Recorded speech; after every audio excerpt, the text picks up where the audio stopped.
We have 10 minutes left, so I will challenge you with a few questions, probably 2 or 3, but let's get to the point. So if you can just introduce yourself and go to a question or a challenge and address it to any of the speakers. I have a microphone, but there is another one here. So who wants to start?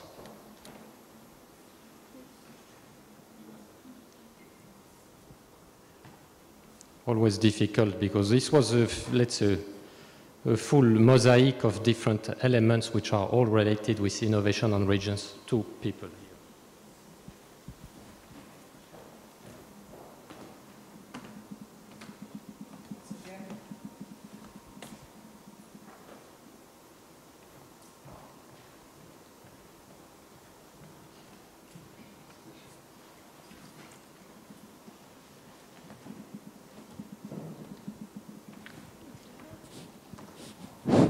Working. Miroslav Ajsković, Rector of the University of Novi Sad, Serbia. You were talking mainly about European Union countries. How do you see cooperation between associated countries and candidate countries, cross-border cooperation and other things which can be done for smart specialization strategy, but also cross-border cooperation as well? Thank you. So who wants to pick on associated countries in one way or another? I see Richard taking notes, but you are not volunteering. Well, from Alsace you can move ahead. But yes. So I'm sure that Alsace and Opel One will be very happy to help associated countries to build a smart specialization strategy, of course, and I think we can also count on the smart specialization strategy platform that, with the work done in Sevilla, should give good guidelines for innovative region and for associated country. But I'm sure that Alsace would like to help a lot of regions, so if you're interested, just send me an email and we will see what we can do together.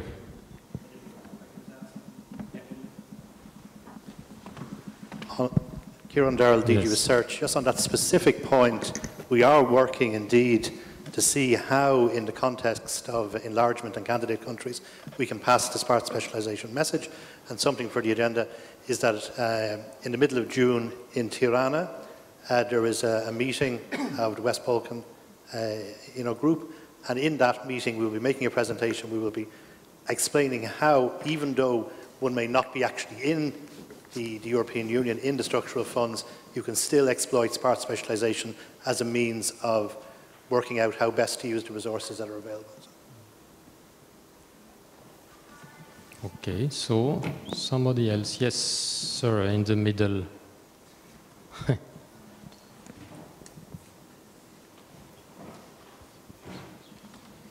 Thank you. Richard Granger, Technology Partners, Poland. I have a question which I think is probably mostly for Daria Gołębowska-Tataj, although I'd be very happy if any of the others on the panel would want to make a comment on it. It's this: as we move more and more towards trying to involve industry as very active partners financially and in every other way, in not only doing research but also doing innovation and then commercializing those results, we get more and more involved in questions about who owns what rights to the intellectual property. And I have many of the companies that I work with, particularly those who would think about moving into Europe from other parts of the world, who say, yes, we'd love to collaborate in Europe, but we're certainly not going to get involved in any kind of arrangement where there is public money involved. Because as soon as you get public money involved, you get a battle between those who say, because the work is part funded by the public sector, the results should be available to everybody, and the industry partners who say, because we're putting in some money, we want to own everything and nobody else gets a look in. Now, different countries in Europe have different degrees of sophistication in the way they deal with this. Some, Ireland is a notable example, have gone very far in establishing guidelines, policies, templates, formulas, and so forth for dealing with this. Other countries have no policies, no central guidance whatsoever, and so it's left as a free-for-all on a case-by-case basis. And I just worry, particularly what I hear from the companies that I talk to, that all our efforts to try to build more innovation through things like the EIT, KICs and so forth, might ultimately be limited by industry's unwillingness to get involved because they simply don't want to get tangled up with these vexed IPR issues. I wonder whether EIT has a neat solution for that problem. So tensions, classical tension between openness and intellectual or not intellectual property. The EIT, one of the mandate that we have had was to develop guidelines for IP policy for the KICs.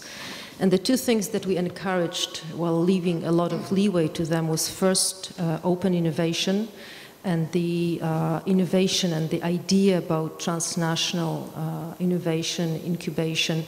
It is indeed about this pre-commercial collaboration. And in certain KICs, this is more, this is industry specific. The ICT labs KIC simply in the industry, the open platforms are more standard than it is in the energy industry. For example, in the practical solution in the energy is that for every company that gets into what they call an innovation highway, which is basically an accelerator when they promise to get the first customer to any venture that goes into the highway, which is a multi-entry innovation accelerator for Europe, they take an equity stake. And this is still being tested and negotiated, but this is their policy. And for the climate KIC, it's negotiated case by case. The industry practice is still emerging. But what we encouraged very much is that we recognize that, for example, the venture capital, in 60% of ventures that they invest in, the IP must be protected. But we nevertheless encourage the KICs to focus and foster open innovation and be fair to the small and medium-sized businesses that are part of the consortium. So as time is running, I will go for a last question, and I'm afraid that the next question will continue in an informal way in the salt mine in the evening. But if there is any final question, if not, maybe I will give the floor to the panel. Maybe one sentence, one conclusion, or what key word or key element? Well, I just had one point for the last question, was that there is the European Association of Universities, I don't know if people are aware, they drew up a document called Responsible Partnering, or I think it's Responsible Partnership or with the Commission a few years ago, and that does give an insights into how universities can work with industry, and you'll find it on the website. And that was quite, I mean, it's not a detailed document, but it's more or less a set of processes that companies should work with universities to make clarifications on this problem, because I think it's a very, very complex question on there. But, maybe Reza, one comment? Just two comments. One is, again, the response to how associate countries work better with the European Commission initiatives.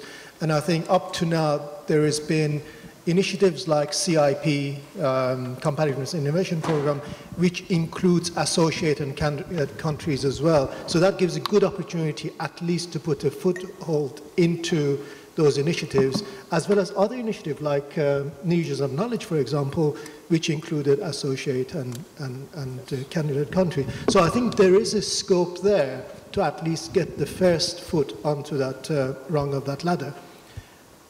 And the message, the second thing I want to finish up, which is following from my presentation, and the question is the role of regions in the future of European research and innovation policy. It's again about the importance of clusters and having those included in the policy-making process. And I think we saw certainly from the Regions of Knowledge projects, research happened, and research happened effectively when we had good cluster management within the applicants and the consortium, and research didn't happen and the projects didn't progress where there was weak management? Yes. Does it work? Yes. More a comment on the presentations rather than on the questions. I found it striking that all the presentations somehow dealt with dealing with the future of innovation policies.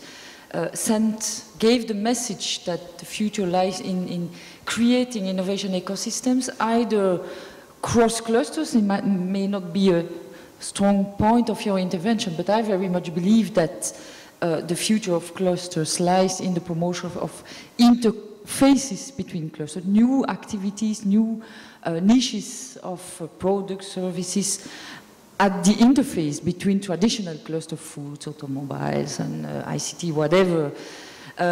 Same, you mentioned the cross-KICS agenda. Your last point was about developing interactions between those fields covered by the KICS, and of course the cross borders was very much about developing those innovation at the interface. And I think that is the future, but the difficulty, for example, referring to your last presentation, is how to move from projects, factories, to sustainable systems.